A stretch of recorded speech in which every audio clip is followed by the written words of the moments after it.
Hi everyone, hope you are doing well from wherever you're watching this channel, depending on your time zone. Now, Professor Mutahi Ngunyi has finally come out with a new prediction. And according to Mutahi Ngunyi, in 2027, the larger Gema nation is going to lose its political relevance. And this will be the work of William Samoei Ruto to reduce the Kikuyu nation into a size. And that by that time, maybe the Mount Kenya region will need another Matiba to regain their relevancy, politically speaking. So according to him, 2027, Kikuyus will have no any influence politically. At the same time, he goes ahead to suggest that William Ruto is going to pick Musalia Mudavadi as his running mate in 2027. That means Rigathi Gachagua will be kicked out and Mudavadi will be brought in. Rigathi out, Mudavadi in. I don't know what to think about this. According to Mutahi Ngunyi, I don't know your view. But I think through comment section you can tell me what's your view. Can William Ruto replace Rigathi Gachagua with Musalia Mudavadi? We are talking about now geopolitics. Mount Kenya versus Western region. The Kikuyu nation versus the Mulembe nation. I say like this because I'm well aware that our politics is still local. And because of that, our tribes matters a lot.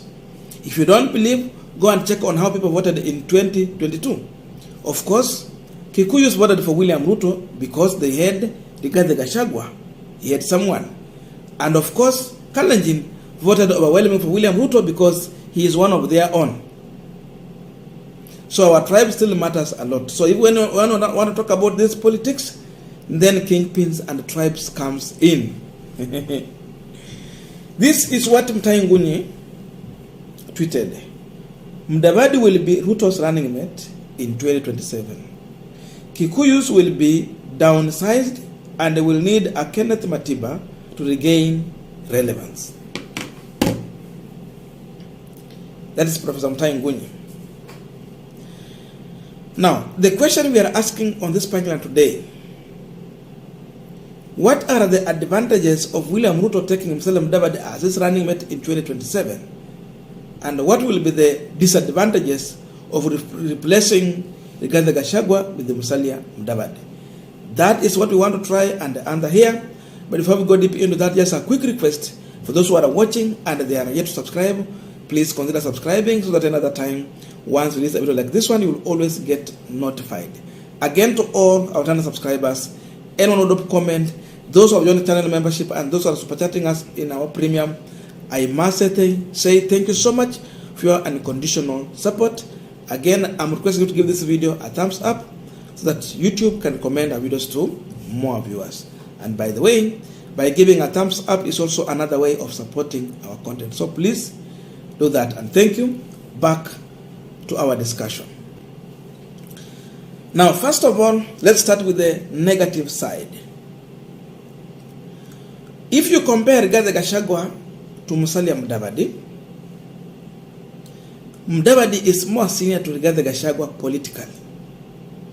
He has more experience and he is well exposed. Musalia Mudavadi is a man who has a sober mind.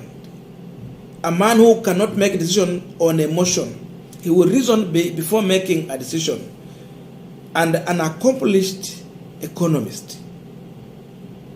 So, Mudavadi can play a pivotal role around William Ruto in case he becomes his running mate in 2027.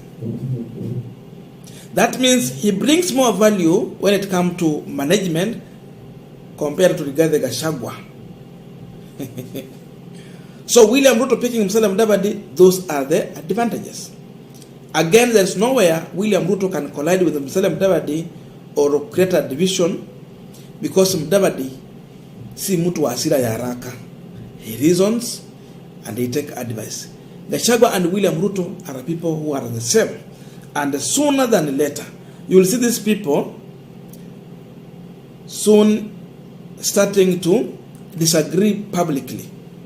Because you see, Rigathi Gachagua want to articulate on issues that he need to give the president time to articulate on. So you wonder, what will the president do if Gachagua is doing the same thing William Ruto need to do?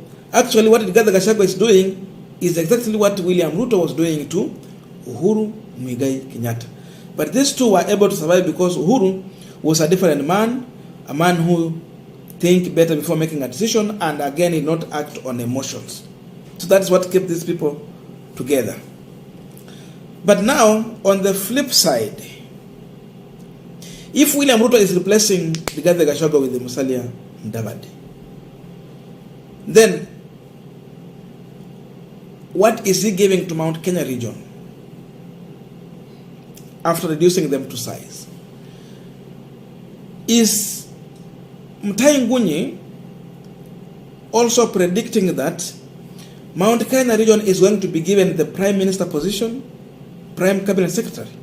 So it means you exchange, you give Luyas the deputy, and the prime you give to Mount Kenya region, or what is he trying to suggest there?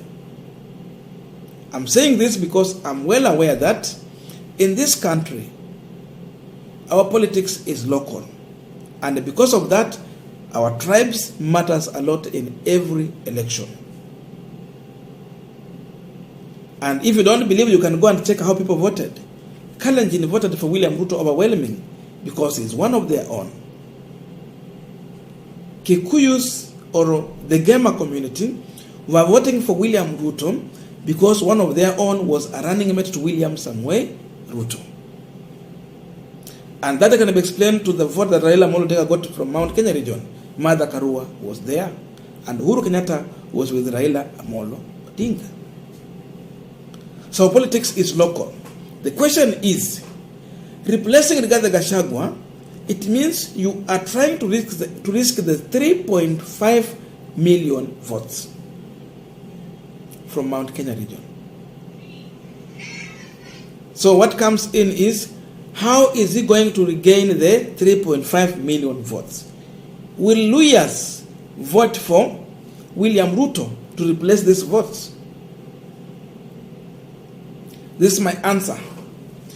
What Professor Mutahi Ngunyi is suggesting here can be possible and easy to achieve in case Raila Odinga is not on ballot in 2027. Because if Raila is not on ballot, it means he might endorse Kalonzo Musyoka. And if he will endorse Kalonzo Musyoka, the truth of the matter is that Luyas will not vote for Kalonzo Musyoka. That is the only time Luyas will sit down, strategize, and if Mudavadi will plant a sense of direction in Luyas, they might easily vote with him. But as long as Raila Odinga is still on ballot, still Raila holds the grip of Western region politics. He will get a lion's share in Western, but Mudavadi maybe can bring just 1 million to William Ruto's basket. In the past election, Ruto was able to get around 600,000 votes from Western region. Now that time Mudavadi was being proposed to be a prime cabinet. Now if he's a running mate, maybe 1 million. When I talk about Western or Luya votes, I'm not actually talking about the region, geographical region.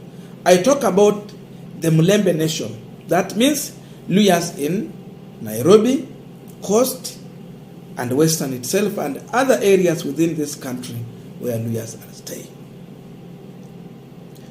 So, the hard question is that replacing Rigathi Gachagua will be a nightmare for William Ruto in case Raila is on ballot. Unless if Mutahi Ngunyi is telling us that Raila will not be on ballot. Because now already Kikuyus or the Gema community will feel being betrayed by a government that they formed. Remember, these people formed this government. And that can be explained how Ruto gave out the cabinet slots, the PSS, the CSS, and even how he's going to distribute the CASS.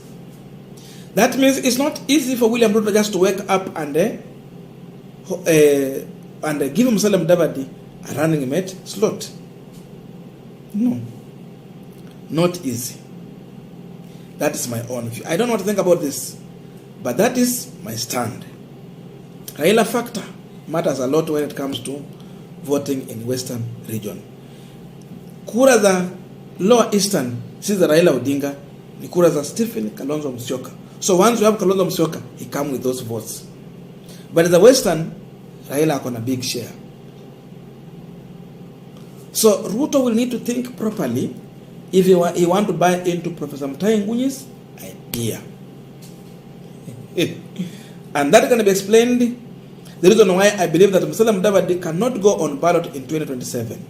Because maybe Raila Odinga will be vying. But 2032, Mudavadi can have a chance because maybe Raila will not vie in 2032.